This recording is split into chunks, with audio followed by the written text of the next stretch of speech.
This video is brought to you by AKSIAS. Let me introduce myself. My name is Midhun, and I'm from Kerala. I'm Malayali. I've done my master's in English Language and Literature from Kerala University. I've been teaching in Hyderabad for more than 10 years. I teach at many institutes here, many civil service institutes. I teach for SSC, CAT, GMAT, some other courses as well. So for civils, I'll be dealing with the CSAT part in prelims and the writing skills part in mains. Essay writing, right? So first we'll discuss something on CSAT, then we'll go for something on writing skills. I can understand Telugu really well. I can manage speaking as well, right? But I cannot be fluent. Anyway, our conversation will be only in English. Right? Anyone from any other states? Anyone from Kerala? All right. Which state? Okay. Tamil Nadu. You can understand Malayalam? Okay. Karnataka. Fine. Now, to begin with, now when we take any test into consideration, that is civils or any test, now two things are getting tested, and the two things getting tested are, one is aptitude, and the other one is attitude. These are two things getting tested. Now we're going to focus on both, the aptitude part and the attitude part. Now come to the first section, aptitude. What do you mean by the word aptitude? Aptitude means what? You can make some guesses. Aptitude. Yes? Some guesses. Your logical ability, right? Reasoning ability. Now, as a whole, I can say aptitude deals with knowledge, right? And talking about English, knowledge here refers to knowledge of the English language. Now, as you know, there is no need for us to have a good knowledge about the English literature, but we need to have a good knowledge about the English language. Because in our test, what is getting tested is not a knowledge of the English literature. What is getting tested is a knowledge of the English language. And as far as our examination is concerned, right, CSAT is concerned, in the verbal section, we have only two. One is logical reasoning, the other one is reading comprehension, right? So we have only these two sections in the verbal part. So there's no need for us to focus on the grammar part actually, because there will not be any questions based on grammar. The big questions only on these two, logical reasoning and reading comprehension. Now these two, logical reasoning and reading comprehension, these two come under a section called verbal logic, right? These come under verbal logic. Now logic means what? Logic refers to making sense. Now in fact, verbal logic questions are intended to test our reasoning ability. Now, as you know, there is no need for us to create any option. The options will be given to us. Our only task is applying concepts, find out the exact answer. And it is not about choosing the correct answer, it is about choosing the best answer.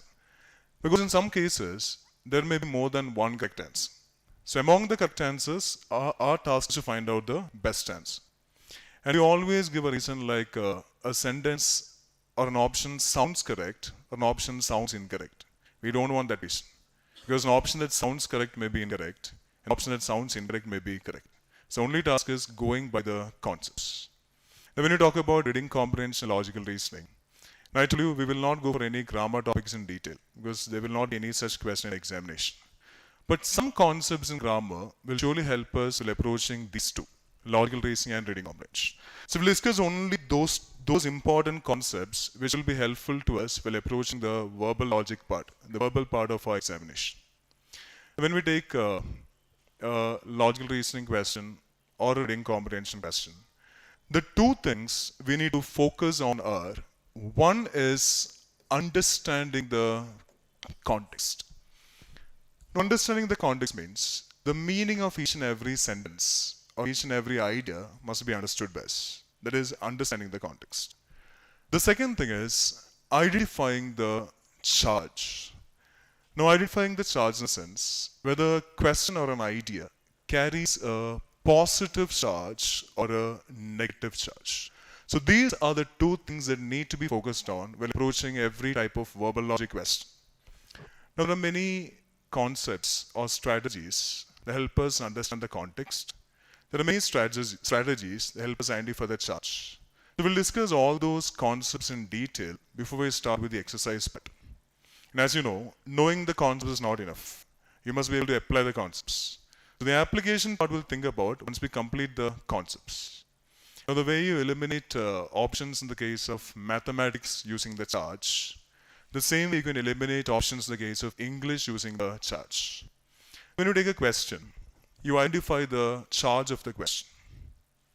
If the question is positively charged, the answer must also be positively charged. So all the negative options can be eliminated. Similarly, if the question is negatively charged, the answer must also be negatively charged. So all the positive options can be eliminated. So all the concepts we discuss in the class will be based on these two, the context and the charge. Right? In our sessions, we'll discuss every exercise, every question, every option based only on the concepts. If you say A is your answer, you must tell me based on which concept is A your answer, and based on which concepts are the others not answers. That means every decision of ours, whether it's selection or elimination, must be based only on the concepts and not based on guesswork at all. Right?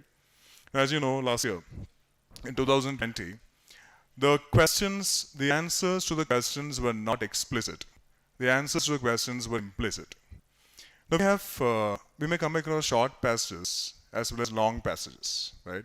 Now last year, in 2020 paper, we had both long passages and short passages. Before that, some years and all, we had only short passages. And before that, long back I'm saying, very long passages used to be there. There is no need for us to get frightened seeing the length of the passage.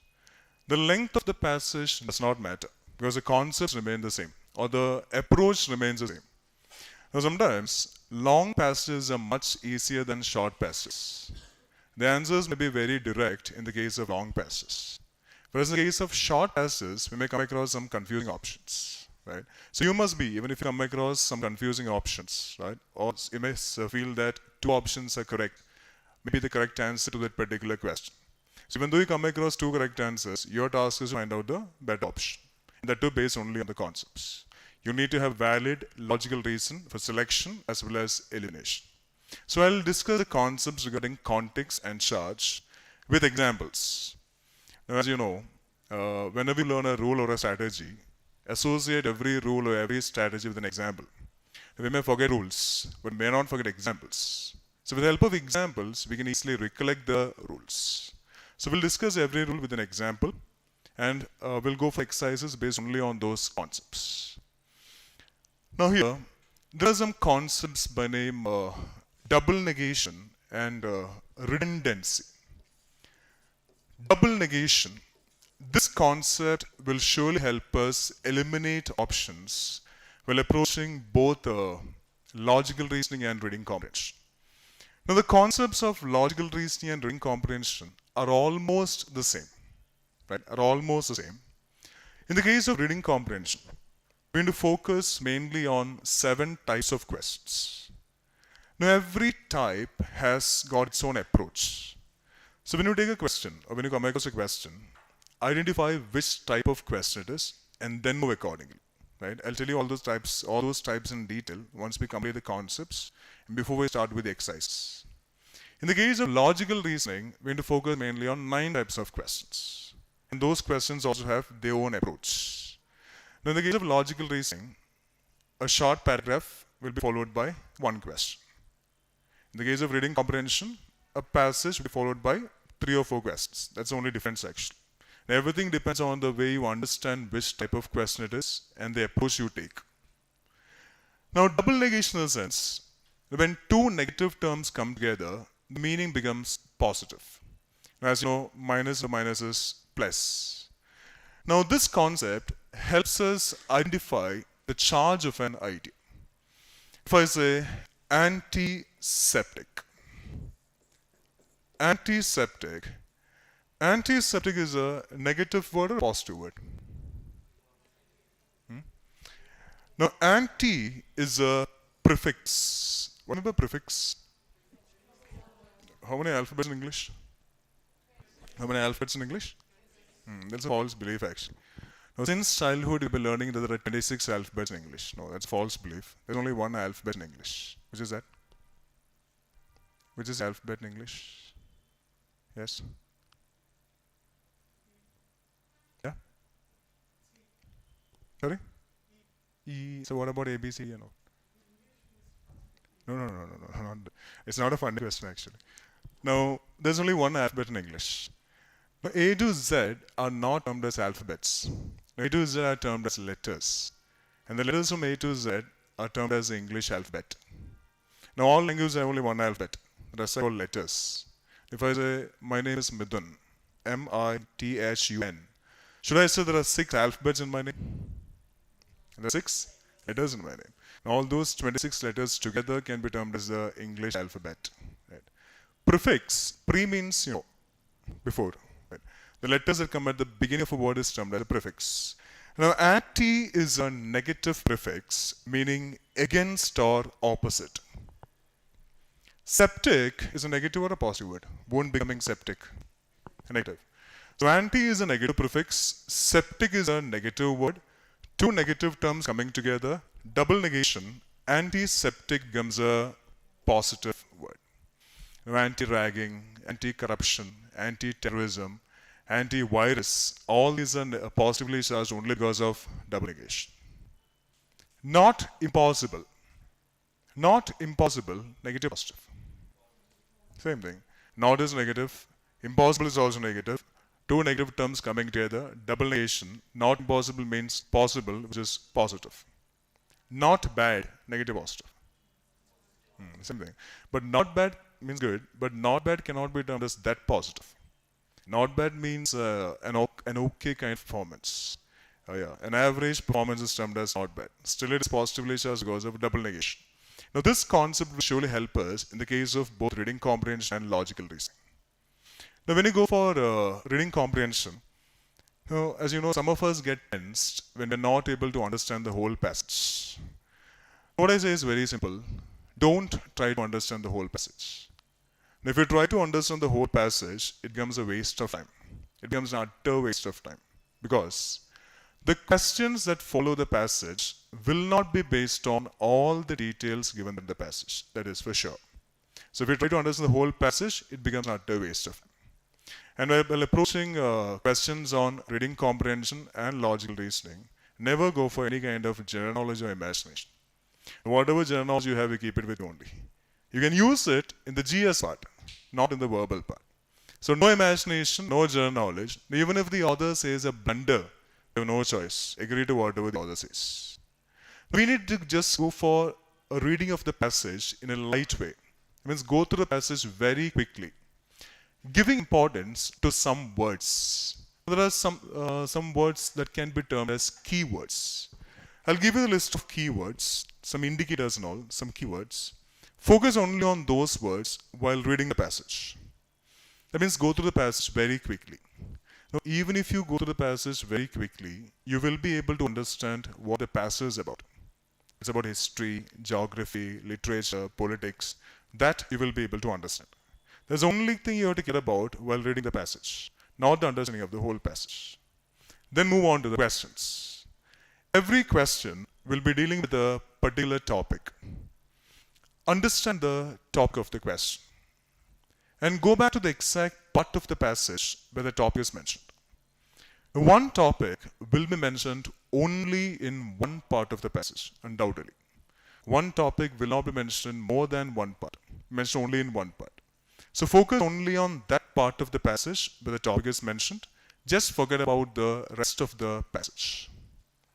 Compare only that part of the passage with the options. That means the option that we select as the answer to that question must be from that part of the passage.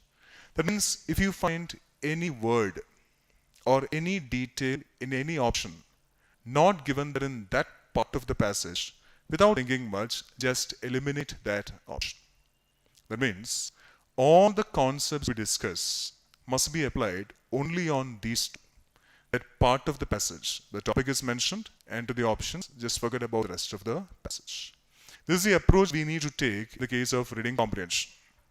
Now, when you go for reading comprehension, you read the passage first or questions first?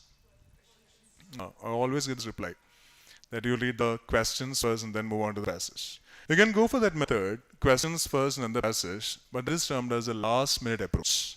We have just 2 or 3 minutes left. And if you have a whole passage to be completed, you can go for that method. questions first and then the passage. But if you go for that method, you can never be sure that the answers you mark are the exact ones. Sometimes you may come across a main idea question. To answer a main idea question, you need to know what the passage is about. I mean, it's a topic on which majority of the details given there in the passage. That you can understand only if you read the whole passage quickly. That means to answer a main idea question, our primary focus must be on the first paragraph and the last paragraph. The introductory paragraph and the concluding paragraph. Now, regarding essay writing and all, we'll discuss. The two important paragraphs are the introductory paragraph and the concluding paragraph. The concluding paragraph is a reiteration of the introductory paragraph, right? Not repetition, right? It's not repetition, it's a reiteration of the introductory paragraph actually. So if you go through the introductory paragraph and the concluding paragraph, you can answer a main idea question. And that is one of the types of questions we have to focus on in the case of reading comprehension.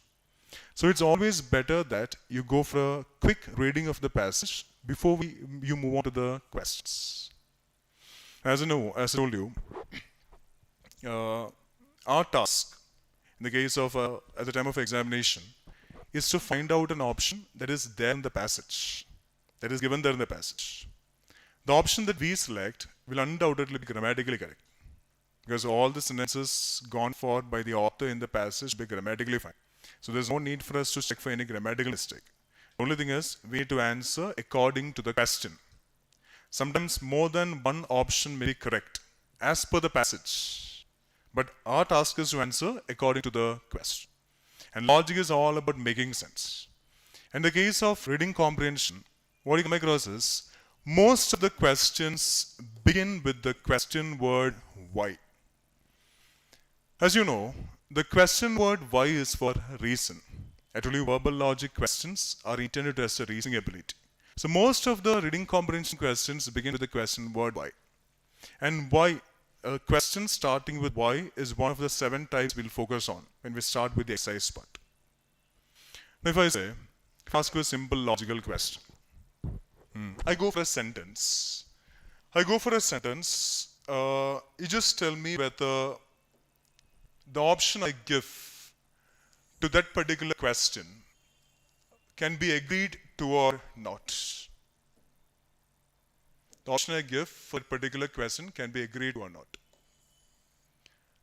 Now here, there's a concept by name indicators. Now in English, there are 3 kinds of indicators. 3 kinds of indicators in English are contrast, support, and cause and effect. I'll tell you in detail, right? If I go for a sentence like,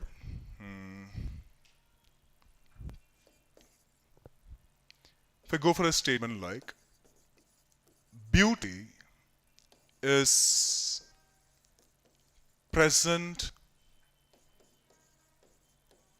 everywhere, comma, beauty is present everywhere, comma, but not everyone identifies it. It means it refers to beauty. It is a pronoun. There is a concept called pronoun antecedent. You know what a pronoun is, right? Any word that is used instead of a noun. On the place of a noun is termed as a pronoun.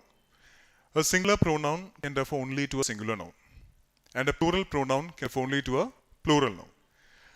Beauty is present everywhere, comma, but not everyone identifies it.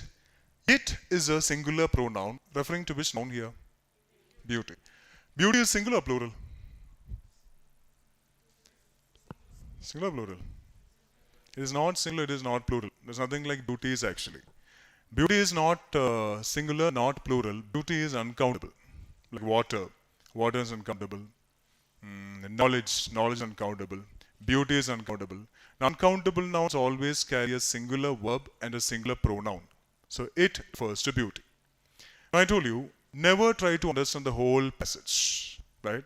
Our focus must be only on the option and the sentence that talks about the option. The meaning and the charge of the option. Meaning means a context.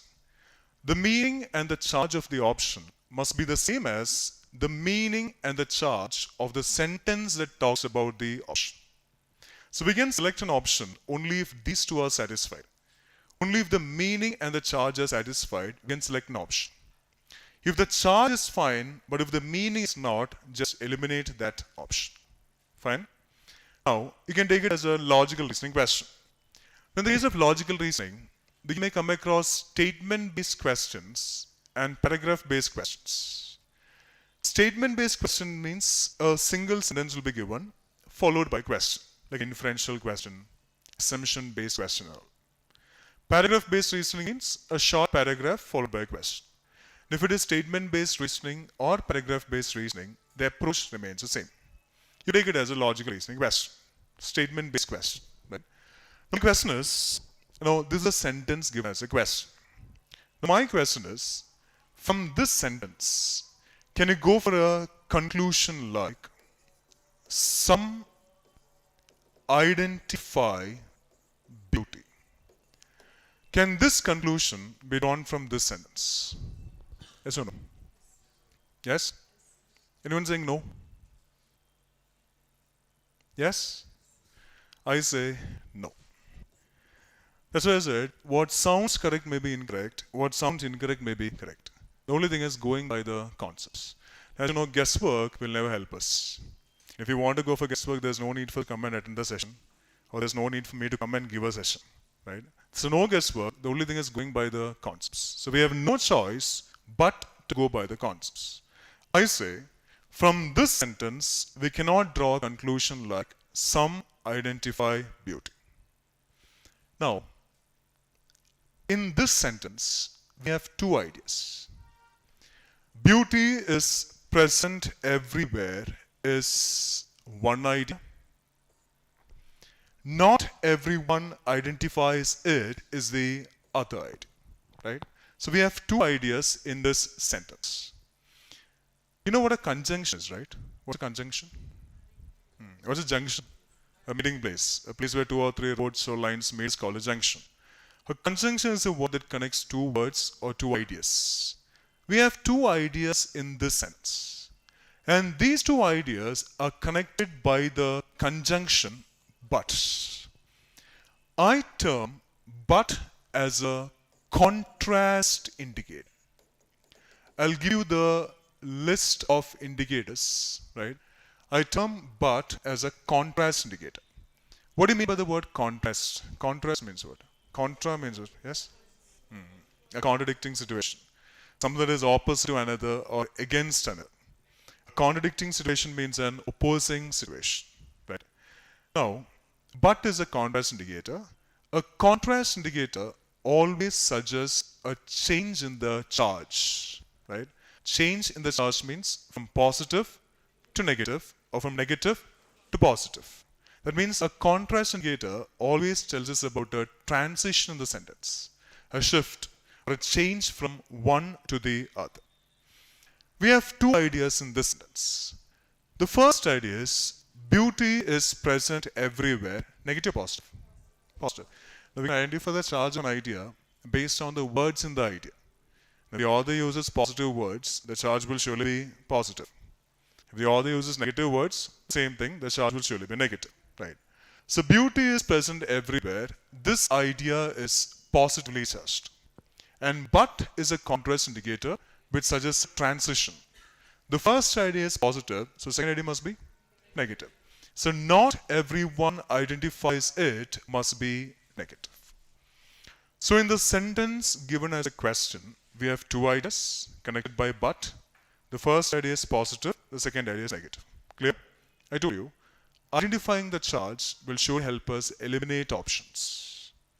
The meaning and the charge, repeat, the meaning and the charge of the option must be the same as the meaning and the charge of the sentence that talks about the option. The option I gave is some identify beauty. This option is negatively charged or positively charged? Positive. There's no negative word here. And some identify beauty is of course positive. So this option is positively charged. Now, exactly which idea in this sentence talks about this option? The first idea, second idea? Yes? Second. Now, there's no need for you to think actually, and just see. identifying beauty is talked about in the second idea. So this option is talked about in the second idea, not in the first idea. So to know whether this option is correct or not, we need to compare it only with the second idea. You just forget about the first idea, right? Compare it only with the second idea. According to the sentence, the second idea is negative, positive. Negative. I told you, if the question is negative, the answer must also be negative. If the question is positive, the answer must also be positive. From a negative sentence, we cannot derive a positive meaning. From a positive sentence, we cannot derive a negative meaning. So this option is talked about in the second idea. According to the sentence, the second idea is negative. This option is positive. A positive meaning cannot be gained from a negative sentence. So this conclusion cannot be made from this sentence. One reason. That is based on the concept. Then, not everyone identifies beauty. Not everyone means. What's the meaning of not everyone? Not everyone does not mean some. Not everyone means no one. The meaning of not everyone is not some. The meaning of not everyone is no one. Now, even if you don't know the meaning of not everyone, you can eliminate this option based on the charge. Right? You may select this option thinking the meaning of not everyone is some, but not everyone means no one. Right? Even if you don't know the meaning of not everyone, as I said, you can just eliminate this option based on the charge. Negative and positive will not go together. You go for an option like no one identifies beauty, correct? Yeah. No one identifies beauty, negative, positive, negative. This is talked about in the second idea. The second idea is also negative. Negative and negative go together. Not everyone is the same as no one. The meaning remains the same. The context is fine. The charge also remains the same. That can be the answer. Get it? Let me go for a simple logical question. If I say, now in the case of our, when we approach a question, every word in the option and every word in the sentence that talks about the option matters. We're not concerned about the whole passage. Just focus on the option and sentence that talks about the option. Now I say, all the students in the class are writing. All the students in the class are writing. Rahul is in the class. All the students in the class are writing. Rahul is in the class. From this, can you conclude that Rahul is writing? Yes or no? Yes? Or no? Yes? No. You cannot. I said all the students in the class are writing. Then I said Rahul is in the class. Did I say Rahul is a student in the class? No. He can be a teacher in the class sometimes. I said all the students in the class are writing. Then I just said Rahul is in the class. I did not say that Rahul is a student in the class. So from this, you cannot conclude that Rahul is writing. Fine. All the students in the class are writing. Rahul is a student. From this, can you conclude that Rahul is writing? Yes? Oh. Still no. I said all the students in the class are writing. Then I said Rahul is a student. Did I say that he is in the class? No.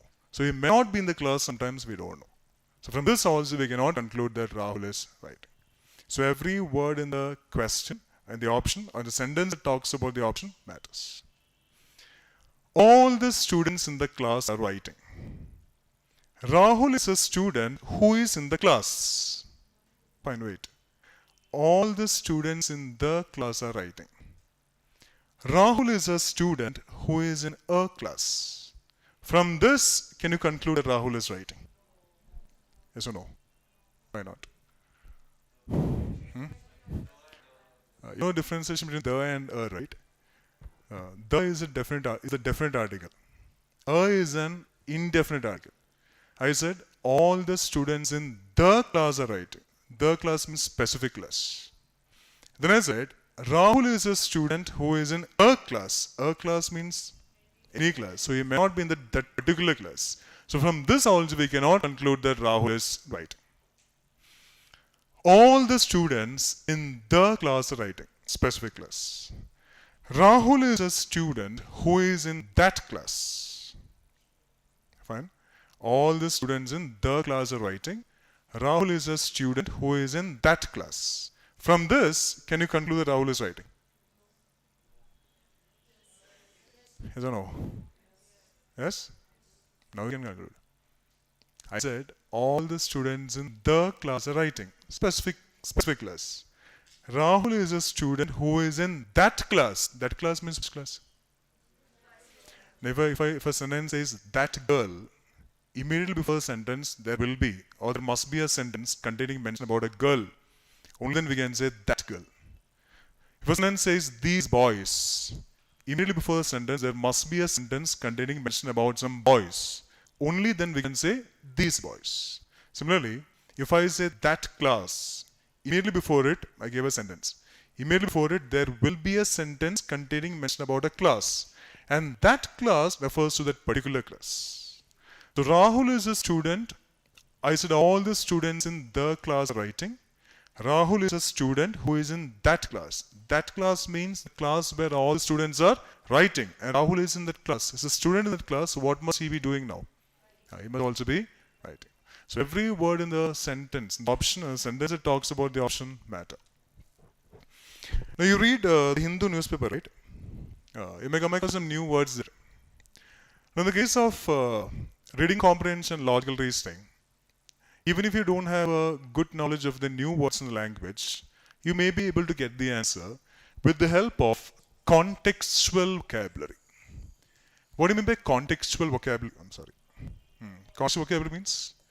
Now, as you know, in English, one word has many meanings. The meaning of a word depends on the context in which the word appears, or the situation or sentence in which the word appears. That is termed as contextual vocabulary. Now, this is an advantage while approaching both reading comprehension and logical reasoning. So when you come across a new word, just leave that word and go to the rest of the sentence.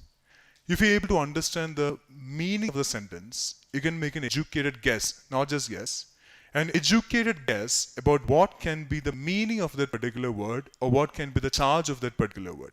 That is termed as contextual vocabulary. We will go for it in detail. If I say sound, you know one meaning of sound. What if I say the boy is sound at mathematics? The boy is sound at mathematics.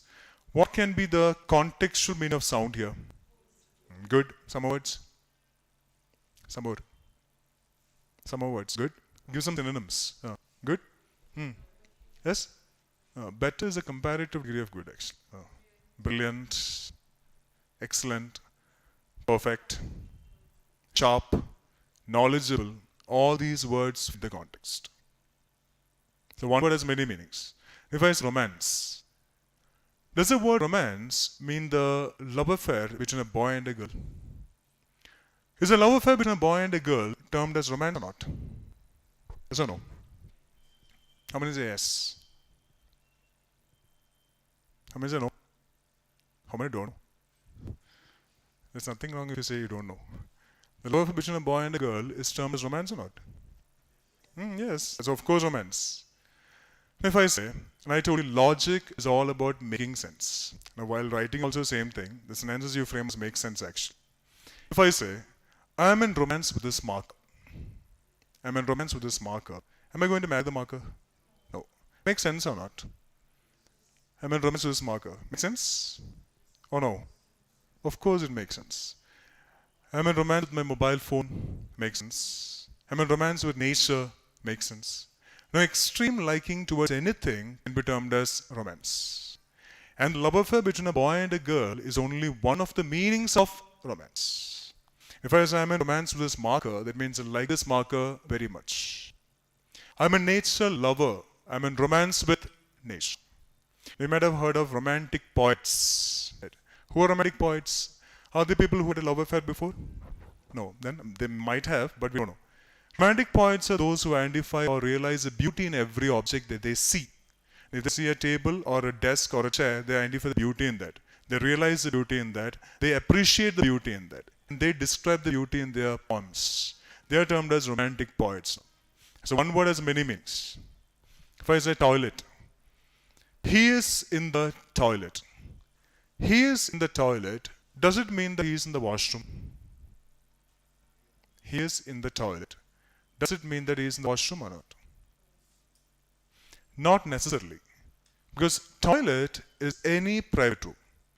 Any private room can be termed as a toilet. If I'm sitting in a closed cabin, which is a private room, that can be termed as a toilet. That is why we use the word washroom to make it more precise. Washroom is only washroom, but toilet can be any private room. The meaning of a word keeps changing. So when you come across a new word, there's no need for you to get stuck with that word.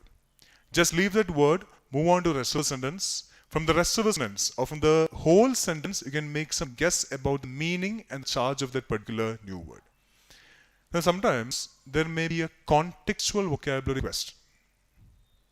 It's one of the types of questions that that we can come across in the case of reading comprehension. Context vocabulary question. It happens this way. A word will be given there in the question. And the same word will be there in the passage. Used only once. And the options will be words. So our task is to go for a word to replace the word that is given as the question. Right? May appear, may not appear. If it appears, only one will come. Right? Contextual vocabulary questions. If I go for a sentence like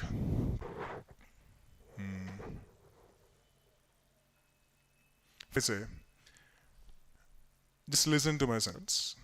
There are compelling incentives. You know what incentives are? There are compelling incentives to cut alcohol consumption. Right? Consumption is intake. What's the difference between cut down and cut off? Cut down means reduce. Cut off means to lose something completely. Right? There are compelling incentives to cut alcohol consumption, comma, punctuation marks matter a lot while writing especially, comma, but is what indicator? It's a transition word. But that's no easy task. That's no easy task means that is not an easy task. Got it? Understand the meaning of a sentence. There are compelling incentives to cut alcohol consumption, but that is not an easy task. Now, my question is, I'll give you 4 options. You have to go for a word to replace the word compelling, right? You need to tell me a word that can replace the word compelling. The options are, one is influential, second one, appealing, third one, forceful, fourth one, attentive, right? Influential, appealing, you know the meanings of these words, right? Influential, appealing, forceful, attentive. And you have to go for a word to replace the word compelling. Now, tell me this first. Based on the sentence I said, I'm not writing the word anyway. There are compelling incentives to cut alcohol consumption. In this sentence, the word compelling is used in a negative sense or positive sense. I told you, in the case of such a question, the word will be mentioned only in one sentence in the passage. So focus only on that sentence. In that sentence, if the word is used in a positive way, the option that we select must also be positive. Similarly, if it is used in a negative way, the option that we select must also be negative. Tell me this first. There are compelling incentives to cut alcohol consumption, but that is not an easy task. In this sentence, the word compelling is used in a negative sense or positive sense? Positive? Anyone saying negative? How many say positive? Okay. Negative? Negative? Fine. There are compelling incentives to cut alcohol consumption. Consuming alcohol, negative, positive? Consuming alcohol is negative, positive? Who told you that? Negative. Yes? Yeah. Consuming alcohol is not that injurious to health actually. In medicines, you have alcohol. Alcohol is good for your heart actually. It Heart pumps blood like anything. Ladies take wine, right? Why? For beauty as well, for the glow in the skin, right? Now, when we suffer from suffer kidney stones and all, right, from the disease, doctors advise us to take beer. So alcohol consumption is not bad actually. Too much of consumption is bad. We can, from this sentence, you can identify whether it is positive or negative. There are compelling incentives to cut alcohol consumption. The sentence does not end there. Every sentence ends with a full stop. I said, comma, but. But is a contrast indicator. You must always connect one positive idea and one negative idea. The word compelling is there in the first idea. You leave the first idea. Come to the second idea. But, the second idea, that is not an easy task. Negative, positive. Negative. That is not an easy task is undoubtedly negative. So, but is a transition word. The second idea is undoubtedly negative. So, first idea must be positive. Yeah? So, in this context, the word compelling is used in a positive way. So, the option that we go for to replace the word compelling must also be positive. Clear? Now, the options I gave are influential, appealing, forceful, attentive. Right. Okay, how is it influential? Influential? What? Appealing? Forceful? Forceful. Attentive? Now here, we need a positive word. Influential, negative, positive. It's both a negative and positive. Depends on the context actually.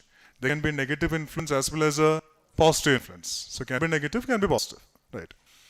And appealing, negative, positive. Appealing is of course positive. Actually appealing refers to a senses. Right. Positive. Right. Undoubtedly positive. Forceful, negative, positive. Negative, positive or both?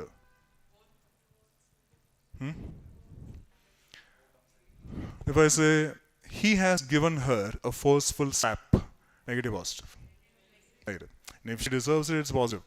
But slapping is a negative action or positive action? Negative action. So forceful slap means, the word forceful tells us about intensity of the negative action. Intensity of the slap. So forceful slap, negative. He delivers, yes? Adjective. He delivers forceful speeches, negative, positive. What do you mean by forceful speeches? Very powerful speeches. Impactful speech. Something creates a huge impact. Impressive speeches. Energetic speeches. Motivational speeches. Confident speeches and all. Now, when you say something, you should say in a forceful manner. Only then others will get convinced. And even if you say blunder, say forcefully. I'm not asking you to say blunder. Even if you go to an interview and say blunder, if you say in a forceful manner, the sun rises in the west, if you say forcefully, the interviewer will think twice. But after thinking, you'll get to know. Whatever you say forcefully, only then you can impact on others. You can convince others, make them believe you.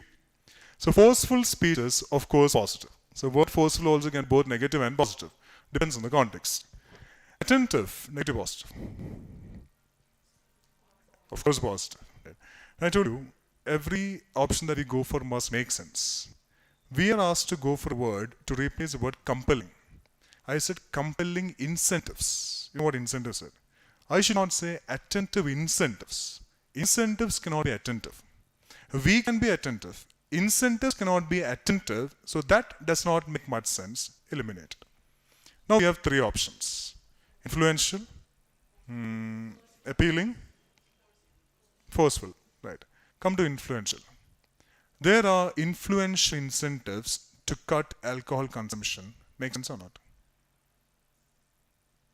There are influential incentives to cut alcohol consumption. Make sense? Yeah. Incentives that influence us to cut alcohol consumption. Make sense? Yes. And of course, positively charged. Because but is there. The idea after but is negative. So anyway, the idea before but must be positive. So positively charged makes sense. Correct answer. Come to appealing. There are appealing incentives to cut alcohol consumption.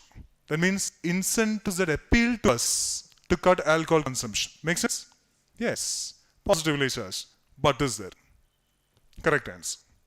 Come to forceful. There are forceful incentives to cut alcohol consumption. Incentives that force us to cut alcohol consumption. Make sense? Make sense or not? Of course it makes sense, right? Incentives that force us to cut alcohol consumption. Makes sense. I am forced to cut my alcohol consumption because of the incentives. Make sense? Yes, that means incentives are forcing me to cut alcohol consumption. I cut my alcohol consumption because of the incentives. Of course it makes sense. There are forceful incentives to cut alcohol consumption means incentives force us to cut alcohol consumption. Makes sense. Here in this context it is positively charged because but is there.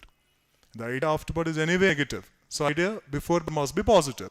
So three options can be agreed to. Appealing is fine, incentives is fine, influential is fine, forceful is fine. We can go for only one option. Tell me the best option. Appealing? Why not the others? Using appealing, I'll ask you why not forceful, why not influential. Same is the case with the other options. Oh. Yes? Appealing is positive. If you think that way, appealing must be the first option to be eliminated. Because compelling here can be both compelling can be both negative and positive. Influential can be both negative and positive.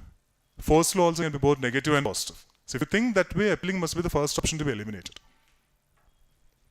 Any other answer? Right? Yeah. Yeah. I say here the best option here is forceful. Now we are asked to go for a word, replace the word compelling. Give me a synonym for compel. Force.